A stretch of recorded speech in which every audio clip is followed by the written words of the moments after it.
নমস্কাৰ এই মুহূৰ্তত আহি পৰিছে ৰাতিপুৱাৰ কেইবাটাও বিগ ব্ৰেকিং নিউজ। আজি হৈছে 13 মে। নতুনকৈ 5টা নিয়মেৰে অৰুণোদয় আঁচনি একাউণ্টত ৩,০০০ টকা সোমাই দিব অসমৰ মুখ্যমন্ত্ৰী ডক্টৰ হিমন্ত বিশ্ব শৰ্মাই। এইমাত্ৰ অসমৰ মুখ্যমন্ত্ৰী ডক্টৰ হিমন্ত বিশ্ব শৰ্মাই ফেচবুক লাইভ যোগে অৰুণোদয়ৰ প্ৰতিজন হিতাধিকাৰীৰ বাবে ভাল খবৰ দিছে। যদি আপুনি চৰকাৰী কৰৰ বাবে জিঅ'ৰিং কৰিছে 15 লাখ হিতাধিকাৰীৰ একাউণ্টত চৰকাৰী কৰৰ প্ৰথম কিছু টকা ৰিলিজ কৰিব অসমৰ মুখ্যমন্ত্ৰী ডক্টৰ হিমন্ত বিশ্ব শৰ্মাই। আত্মনিৰ্ভৰ প্ৰতিজন মহিলাৰ বেংক একাউণ্টত 25,000 টকা সোমাব।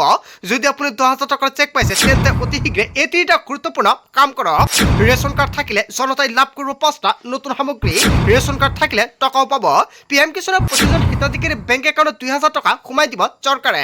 লগতে কেইবাটাও ৰাজনৈতিক খবৰৰ লগতে অৰাজনৈতিক খবৰ যুগুত কৰা হৈছে আজিৰ দিনটোত। গোটেই অসম তথা ভাৰতৰ বিভিন্ন প্ৰান্তৰ পৰা যুগুত হৈছে কেইবাটাও ডাঙৰ খবৰ। এনেবোৰ খবৰ নিতৌ পাই থাকিবলৈ চেনেলটি ছাবস্ক্ৰাইব কৰি ভিডিঅ'ত এটা লাইক কৰিবলৈ নাপাহৰিব। আজিৰ আমাৰ প্ৰথম খুবেই গুৰুত্বপূৰ্ণ খবৰ হৈছে অসমবাসীৰ বাবে এটা ডাঙৰ খবৰ। ৰাজ্যবাসীলৈ বিজেপিৰ 31টা গ্ৰান্টি বৃদ্ধি পাব অৰুণোদয় আঁচনিত ধন ৰাখি। অৰুণোদয় আঁচনিৰ তালিকাত নাম থাকিলে আপোনাৰ বাবে অত্যন্ত ভাল খবৰ। 1250 টকা নহয় 3,000 টকা লাভ কৰিব অৰুণোদয়ৰ প্ৰতিজন হিতাধিকাৰীয়ে। আপোনাৰ বেংক একাউণ্টত অৰুণোদয় আঁচনিৰ টকা সোমালে যদি আপোনাৰ বেংক একাউণ্টত কণ্টিনিউ টকা পাই আছে তেনে ক্ষেত্ৰত পৰৱৰ্তী কিছু টকাও অতি শীঘ্ৰে প্ৰদান কৰা হ'ব। কেতিয়াও অৰুণোদয় আঁচনিৰ টকা প্ৰদান কৰিব অসমৰ মুখ্যমন্ত্ৰী ডক্টৰ হিমন্ত বিশ্ব শৰ্মাই ফেচবুক লাইভ যোগে কৰিছে বৃহৎ ঘোষণা। অৰুণোদয়ৰ তালিকাত নাম থাকিলে তিনিটা গুৰুত্বপূৰ্ণ কাম কৰিব লাগিব। কি কৰিব লাগিব অলপ পিছত জনাই আছো। যদি আপোনাৰ অৰুণোদয়ৰ তালিকাত নাম অন্তৰ্ভুক্ত হৈছে কেতিয়া অৰুণোদয় আঁচনিৰ টকা প্ৰদান কৰা হ'ব। চাহ শ্ৰমিকৰ বৃদ্ধি পাব মজুৰি। চাহ শ্ৰমিকৰ পাৰিশ্ৰমিক 280 টকাৰ পৰা হ'বগৈ 500 টকা। 5 বছৰত 2 লাখ যুৱক যুৱতীয়ে পাব চৰকাৰী চাকৰি। ৰেচন কাৰ্ড থকা প্ৰতিটো পৰিয়ালে পাব ফ্ৰী ৰেচন। যদি আপোনাৰ ৰেচন কাৰ্ড আছে তেন্তে ভাল খবৰ। যিসকলৰ ৰেচন কাৰ্ড নাই নতুনকৈ ৰেচন কাৰ্ড প্ৰদান কৰিব অসমৰ মুখ্যমন্ত্ৰী ডক্টৰ হিমন্ত বিশ্ব শৰ্মাই। দালি চেনি নিমখৰ লগতে পাব আপুনি মিঠাতেল। আগতে 100 টকা দিব লাগিছিল, অহা মাহৰ পৰা আপুনি 1 টকা দিব নালাগে। সম্পূৰ্ণ বিনামূলীয়াকৈ লাভ কৰিব ৰেচন। অসমক বানমুক্ত কৰাৰ প্ৰতিশ্ৰুতি মুখ্যমন্ত্ৰী ডক্টৰ হিমন্ত বিশ্ব শৰ্মাৰ। লাখপতি বাইদেৱে লাভ কৰিব 25,000 কোটি টকা। যদি আপুনি 10,000 টকাৰ চেক পাইছে তেনে ক্ষেত্ৰত এতিয়া আপোনাৰ বেংক একাউণ্টত 25,000 টকা প্ৰদান কৰিব অসমৰ মুখ্যমন্ত্ৰী ডক্টৰ হিমন্ত বিশ্ব শৰ্মাই। কিন্তু আত্মনিৰ্ভৰ প্ৰতিজন মহিলাই তিনিটা গুৰুত্বপূৰ্ণ কাম কৰিব লাগিব। নম্বৰ 1, আপুনি যদি 10,000 টকাৰ চেক পাইছে তেনে ক্ষেত্ৰত 10জন কোটিৰ মহিলাই এটা ব্যৱসায় কৰিব পাৰে। নম্বৰ 2, স্বামীৰ ব্যৱসায়ৰ ক্ষেত্ৰতো আপুনি ব্যৱসায় এটা কৰিব পাৰিব। নম্বৰ 3, যদি আপুনি ভাবিছে নিজে ব্যৱসায় কৰিব তেনে ক্ষেত্ৰত কৰিব পাৰিব। কুকুৰৰ ফাৰ্ম, হাঁহৰ ফাৰ্ম বা আপুনি এটা ছাগলীৰ ফাৰ্ম দিব পাৰে। যিকোনো এটা কাম কৰি মুঠতে আপুনি উন্নয়ন কৰিব লাগিব আৰু তাৰপিছত চৰকাৰৰ ফালৰ পৰা মানুহ গৈ নিৰীক্ষণ কৰিব। যদি আপুনি 10,000 টকাৰে উন্নয়ন কৰিছে নিশ্চয় আপোনাৰ বেংক একাউণ্টত পৰৱৰ্তী কিস্তি 25,000 টকা সোমাই দিব অসমৰ মুখ্যমন্ত্ৰী ডক্টৰ হিমন্ত বিশ্ব শৰ্মাই। 15 লাখকৈ লোকে লাভ কৰিব চৰকাৰী ঘৰ। যদি আপুনি চৰকাৰী ঘৰৰ বাবে আবেদন কৰিছে তেন্তে ভাল খবৰ। অবৈধ অনুপ্ৰৱেশকাৰীক চিনাক্ত কৰি বহিষ্কাৰ কৰা হ'ব। মিছন বসুন্ধৰাৰ জৰিয়তে ভূমিৰ অধিকাৰ প্ৰদান কৰা হ'ব। আপোনাৰ ভূমি আছেনে? যদি আপুনি চৰকাৰী ভূমিত বাস কৰি আছে তেনে ক্ষেত্ৰত আপোনাক ভূমিৰ অধিকাৰ প্ৰদান কৰিব চৰকাৰৰ ফালৰ পৰা। প্ৰাক আৰু প্ৰাথমিকৰ পৰা স্নাতকোত্তৰলৈকে শিক্ষা হ'ব সম্পূৰ্ণ বিনামূলীয়াকৈ। 10 লাখ যুৱক যুৱতীয়ে পাব 2 লাখ কোটি টকা। অসমৰ মুখ্যমন্ত্ৰী ডক্টৰ হিমন্ত বিশ্ব শৰ্মাই সকলো যুৱক যুৱতীৰ একাউণ্টত 2 লাখ কোটি টকা প্ৰদান কৰিব। আপুনি এই টকাৰে ব্যৱসায় কৰিব পাৰিব। ক্ষুদ্ৰ আৰু উপান্ত কৃষকলৈ দিব 11,000 কোটি টকা। দেশৰ কোটি কোটি কৃষকৰ বাবে অত্যন্ত ভাল খবৰ। PM কিষাণৰ একাউণ্টত চৰকাৰৰ ফালৰ পৰা 2,000 টকা প্ৰদান কৰে কিন্তু এতিয়াৰ পৰা টকা বৃদ্ধি কৰা হ'ব। আগতে বছৰি 6,000 টকা লাভ কৰিছিল কৃষকৰ একাউণ্টত, এতিয়া 11,000 টকাৰে বৃদ্ধি কৰিব কেন্দ্ৰীয় চৰকাৰৰ ফালৰ পৰা। লগতে 6 জনগোষ্ঠীক জনজাতিকৰণৰ বাবে মন্ত্ৰীগোটৰ পৰামৰ্শ কাৰ্যকৰী ব্যৱস্থা। এনেকুৱাকৈ 26 ৰন্ধকা বজাই বিজেপিয়ে সংকল্প পত্ৰ প্ৰকাশ কৰিছিলে আৰু এতিয়া অসমৰ মুখ্যমন্ত্ৰী ডক্টৰ হিমন্ত বিশ্ব শৰ্মাই এই 31টা সংকল্প পূৰণ কৰিব। যোৱাকালি মুখ্যমন্ত্ৰী ডক্টৰ হিমন্ত বিশ্ব শৰ্মাই শপত গ্ৰহণ কৰিছে। আজি কেবিনেট বৈঠকত এটা কৰি গুৰুত্বপূৰ্ণ সিদ্ধান্ত গ্ৰহণ কৰিব। অৰুণোদয় আঁচনিৰ টকা কেতিয়া প্ৰদান কৰা হ'ব আজি অসমৰ মুখ্যমন্ত্ৰী ডক্টৰ হিমন্ত বিশ্ব শৰ্মাই আলোচনা কৰিব। অৰুণোদয়ৰ তালিকাত নাম থাকিলে আপুনি EKYC লগতে কৰিব লাগিব। কেৱল ইয়াই নহয়, যদি আপোনাৰ অৰুণোদয় আঁচনিৰ লগত ৰেচন কাৰ্ড লিংক কৰা নাই অতি শীঘ্ৰে ৰেচন কাৰ্ড লিংক কৰিব লাগিব। অৰুণোদয় আঁচনিৰ লগত যদি আপোনাৰ মোবাইল নম্বৰ লিংক নাই অতি শীঘ্ৰে মোবাইল নম্বৰ লিংক কৰিব লাগিব। এই তিনিটা কাম যদি আপুনি কৰা নাই তেনে ক্ষেত্ৰত অতি শীঘ্ৰে কৰাই ৰাখক, অন্যথা আপোনাৰ বেংক একাউণ্টত অৰুণোদয় আঁচনিৰ টকা সোমাব। লগতে অৰুণোদয় আঁচনিৰ টকা কিমান তাৰিখত প্ৰদান কৰিব আজি মুখ্যমন্ত্ৰী ডক্টৰ হিমন্ত বিশ্ব শৰ্মাই ঘোষণা কৰাৰ পিছতে সন্ধিয়াৰ ভিডিঅ'টোত নিশ্চয় সম্পূৰ্ণকৈ জনাই দিম। সেয়েহে আজিৰ ভিডিঅ'ত যিমান পাৰে সকলোৱে শ্বেয়াৰ কৰি দিব। যদি এতিয়ালৈকে মোৰ এই চেনেলটো ছাবস্ক্ৰাইব কৰা নাই নিশ্চয় ছাবস্ক্ৰাইব কৰি ৰাখিব। তাৰ পিছত অসমবাসী ৰাইজক জনাই অসমৰ পৰৱৰ্তী খুবেই গুৰুত্বপূৰ্ণ খবৰ লগতে এটা ডাঙৰ খবৰ চৰকাৰী পকীকৰণ লাভ কৰিবলৈ সাজু হওক আপুনি কিনো অতি শীঘ্ৰে এইকেইবিধ নথিপত্ৰ সাজু কৰক সকলোৰে বেংক একাউণ্টত চৰকাৰী ঘৰৰ প্ৰথম কিস্তি টকা ৰিলিজ কৰিব অসমৰ মুখ্যমন্ত্ৰী ডক্টৰ হিমন্ত বিশ্ব শৰ্মাই চৰকাৰ গঠনৰ পূৰ্বে লাখ লাখ বিনামূলীয়া পকীকৰণ প্ৰদানৰ ঘোষণা কৰিছে মুখ্যমন্ত্ৰী ডক্টৰ হিমন্ত বিশ্ব শৰ্মাই আৰু যোৱাকালি যিহেতু চৰকাৰ গঠন কৰিছে অতি শীঘ্ৰে আপোনাৰ বেংক একাউণ্টত চৰকাৰী ঘৰৰ প্ৰথম কিস্তি টকা ৰিলিজ কৰা হ'ব কিন্তু কেতিয়া আপোনাৰ বেংক একাউণ্টত চৰকাৰী ঘৰ টকা সোমাই যাব যিসকলে চৰকাৰী ঘৰৰ বাবে জিঅ' টেকিং কৰিব পৰা নাই সেইসকল হিতাধিকাৰীয়ে কি কৰিব নতুনকৈ 15 লাখ পৰিয়ালক দিয়া হ'ব চৰকাৰী পকীকৰণ পূৰ্বে 22 লাখ লোকে লাভ কৰি আহিছিল বিনামূলীয়াকৈ চৰকাৰী ঘৰ সামাজিক মাধ্যমত অসমৰ মুখ্যমন্ত্ৰী ডক্টৰ হিমন্ত বিশ্ব শৰ্মাই কৰিছে বৃহৎ ঘোষণা পূৰ্বে যদি পকীকৰণ লাভ কৰা নাছিল এইবাৰ কৰক আপুনি আবেদন আধাৰ কাৰ্ডৰ সহায়ত কৰিব লাগিব eKYC এখন ৰঙীন ফটো আৰু আধাৰ কাৰ্ড জমা দিয়াটো বাধ্যতামূলক চিনাক্ত কৰা হ'ব কেঁচা কৰা থকা ৰাজ্যৰ হিতাধিকাৰী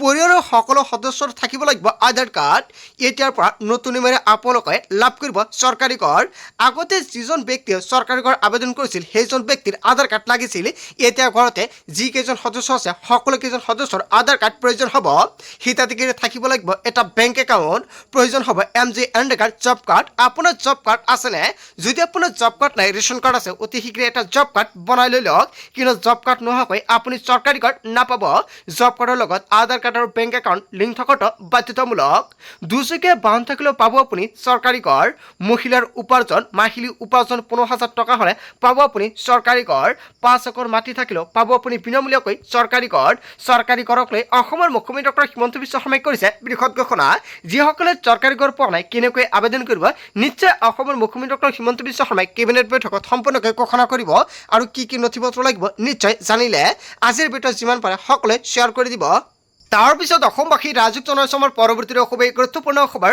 লগতে এটা ডাঙৰ খবৰ কাইলৈৰ পৰাই ৰাজ্যত চলিব একশ্যন জিলাই জিলাই প্ৰেৰণ কৰা হ'ব জাননী এতিয়াই ত্যাগ কৰক বেদখলকৃত ভূমি বনাঞ্চলত বাস কৰা লোকসকলে আজি এৰক বনাঞ্চল চৰকাৰ গঠনৰ পিছদিনাৰ পৰাই ৰাজ্যত চলিব উচ্ছেদ অসমৰ মুখ্যমন্ত্ৰী ডক্টৰ হিমন্ত বিশ্ব শৰ্মাই কৰিছে বৃহৎ ঘোষণা আপুনি চৰকাৰী ভূমিত বাস কৰি আছে নেকি তেনে ক্ষেত্ৰত আপুনি সাৱধান হওক জিলাই জিলাই প্ৰেৰণ কৰা হৈছে জাননী এটাকৈ বাংলাদেশী মিয়াক খেদাৰ হুংকাৰ দিছে অসমৰ মুখ্যমন্ত্ৰী ডক্টৰ হিমন্ত বিশ্ব শৰ্মাই এইবাৰ 3 পৰা 4 লাখ বিঘাত চলিব উচ্ছেদ অভিযান হিমন্ত বিশ্ব শৰ্মাই পুনৰ পোনপটীয়াকৈ ধমক দিলে অনুপ্ৰৱেশকাৰীক অসমত নিষ্ঠা নাই অবৈধ মিয়াৰ কোনো এজন বাংলাদেশী থাকিব নোৱাৰিব অসমত এটাকৈ বাংলাদেশী যাব লাগিব অসমৰ পৰা পূৰ্বতকৈ অধিক কঠোৰ ৰূপত বাংলাদেশীৰ ওপৰত চলিব বুলডোজাৰ একশ্যন বিজেপিৰ চৰকাৰে এইবাৰ বংগতো বাংলাদেশীক ৰুধিব বংগ সীমান্তলৈ অসমলৈ অহা বাংলাদেশী এতিয়া আমি বাধা দিব পাৰিম আৰু কাইলৈৰ পৰা ৰাজ্যত চলিব বৃহৎ একশ্যন অভিযান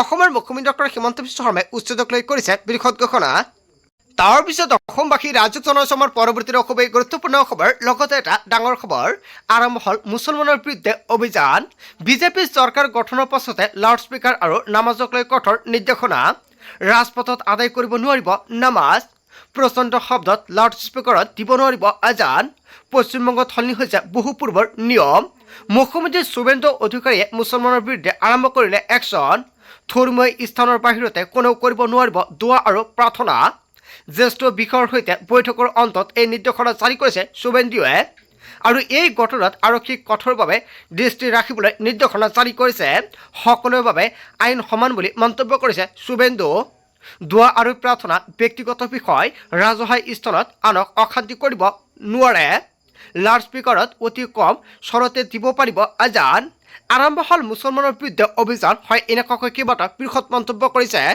তাৰ পিছত অসমবাসী ৰাইজক জনাই অসমৰ পৰৱৰ্তী খুবেই গুৰুত্বপূৰ্ণ খবৰ লগতে এটা ডাঙৰ খবৰ সনাতন ধৰ্ম ধ্বংস কৰিব লাগে এটা বিগ ব্ৰেকিং নিউজ আহি পৰিছে ৰাজহুৱা স্থানত এনেকুৱাকৈ DMK নেতাৰ বিতৰ্কিত মন্তব্য চৰকাৰ গঠনৰ পাছতে আক্ৰমণাত্মক বিৰোধী DMK নেতাই এনেকুৱাকৈ উদয়নীতি ষ্টেলিনৰ বিতৰ্কিত মন্তব্য ভাৰতৰ পৰা সনাতন ধৰ্ম শেষ কৰি দিম বুলি ভাষ্য তামিলনাডু বিধানসভাত বিজয় থালাপতিৰ সন্মুখত এনেকুৱাকৈ বৃহৎ মন্তব্য কৰিছে মানুহক ভাগ ভাগ কৰা সনাতন ধৰ্মক শেষ কৰিব লাগে বুলি ভাষ্য প্ৰাক্তন উপ মুখ্যমন্ত্ৰীয়ে সনাতনৰ এনেকুৱাকৈ তুলনা ডেংগু মেলেৰিয়াৰ সৈতে কৰে যেনেদৰে ডেংগু মেলেৰিয়া নাইকিয়া কৰিব লাগে তেনেদৰে সনাতন নাইকিয়া কৰক লগে লগে এই ভাষ্যক উভতি ধৰিছে বিজেপিয়ে উদয়নিধিৰ বিৰুদ্ধে আৰক্ষীৰ কাষ চাপিব বিজেপি।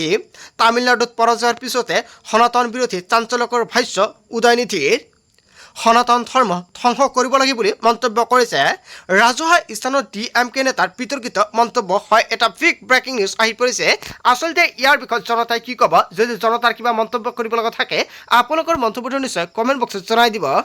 তাৰ পিছত অসমবাসী ৰাজুক জনসমৰ পৰৱৰ্তী খুবেই গুৰুত্বপূৰ্ণ খবৰ, লগতে এটা ডাঙৰ খবৰ। প্ৰধানমন্ত্ৰী হ'ব হিমন্ত বিশ্ব শৰ্মা। এদিন ভাৰতবৰ্ষৰ প্ৰধানমন্ত্ৰীৰ চকীত বহিব হিমন্ত বিশ্ব শৰ্মা। ভাগ্যৰ দুৱাৰ খোল খাব হিমন্ত বিশ্ব শৰ্মাৰ। ভৱিষ্যতবাণী কৰিছে গংগোত্ৰীৰ সাধু স্বামী নাৰায়ণে। শপত গ্ৰহণ অনুষ্ঠানলৈ আহি এই ভৱিষ্যতবাণী কৰিছে স্বামী নাৰায়ণে। হিমন্ত বিশ্ব শৰ্মাক আশীৰ্বাদ দিবলৈ আহি স্বামী নাৰায়ণ আৰু হিমন্ত বিশ্ব শৰ্মা আহিবলগীয়া দিনবোৰ খুবেই ভাল হ'ব বুলি মন্তব্য কৰিছে। এদিন প্ৰধানমন্ত্ৰী হ'বই হিমন্ত বিশ্ব শৰ্মা এগৰাকী ভাল মুখ্যমন্ত্ৰীও। ভগৱানৰ আশীৰ্বাদ আছে হিমন্ত বিশ্ব শৰ্মাৰ ওপৰত। হিমন্ত বিশ্ব শৰ্মাৰ দৰে মুখ্যমন্ত্ৰী ক'তোই নাই। এদিন ভাৰতৰ জনতাই প্ৰধানমন্ত্ৰী হিচাপে পাব হিমন্ত বিশ্ব শৰ্মাক। ভৱিষ্যতবাণী কৰিলে গংগোত্ৰীৰ সাধু স্বামী নাৰায়ণে। হয় এটা বিগ ব্ৰেকিং নিউজ আহি পৰিছে। আচলতে অসমৰ মুখ্যমন্ত্ৰী হিমন্ত বিশ্ব শৰ্মাক জনতাই প্ৰধানমন্ত্ৰী হিচাপে বিচাৰেনে? জনতাৰ মন্তব্যটো নিশ্চয় কমেণ্ট বক্সত জনাই দিব। তাৰ পিছত অসমবাসী ৰাজুক জনসমৰ পৰৱৰ্তী খুবেই গুৰুত্বপূৰ্ণ খবৰ, লগতে এটা ডাঙৰ খবৰ। 24 ঘণ্টাত দুবাৰকৈ প্ৰধানমন্ত্ৰী দেশবাসীক সংকটৰ সংকেত দিছে। কমকৈ ব্যৱহাৰ কৰক পেট্ৰল আৰু ডিজেল। পাঠদান অনলাইন কৰিবলৈ আহ্বান জনাইছে প্ৰধানমন্ত্ৰী নৰেন্দ্ৰ মোদীয়ে। হয় এনেকুৱাকৈ প্ৰধানমন্ত্ৰী নৰেন্দ্ৰ মোদীয়ে 24 ঘণ্টাৰ ভিতৰত দুবাৰকৈ বৃহৎ মন্তব্য কৰিছে। ইলেক্ট্ৰনিক বাছ, ৰাজহুৱা বাছ ব্যৱহাৰ কৰিবলৈ আহ্বান। মধ্যপ্ৰাচ্যৰ যুদ্ধৰ বাবে বিশ্বত গম্ভীৰ সংকেত দেখা দিছে। ৱৰ্ক ফ্ৰম হোম কৰিবলৈ দেশবাসীক আহ্বান। এই সময় সংকটৰ সময় বুলি দেশবাসীক ইংগিত দিছে প্ৰধানমন্ত্ৰী নৰেন্দ্ৰ মোদীয়ে। দেশত উৎপাদিত সামগ্ৰী ব্যৱহাৰ কৰিবলৈ আহ্বান। দেশত লকডাউনৰ দৰে পৰিস্থিতিৰ বাবে অগ্ৰসৰ। ভাৰতত 60 দিনৰ খাৰুৱা তেল মজুত আছে। 45 দিনৰ LPG মজুত আছে ভাৰতত। গুজৰাটৰ পৰা সমগ্ৰ দেশবাসীক বিশেষ আহ্বান প্ৰধানমন্ত্ৰী নৰেন্দ্ৰ মোদীৰ।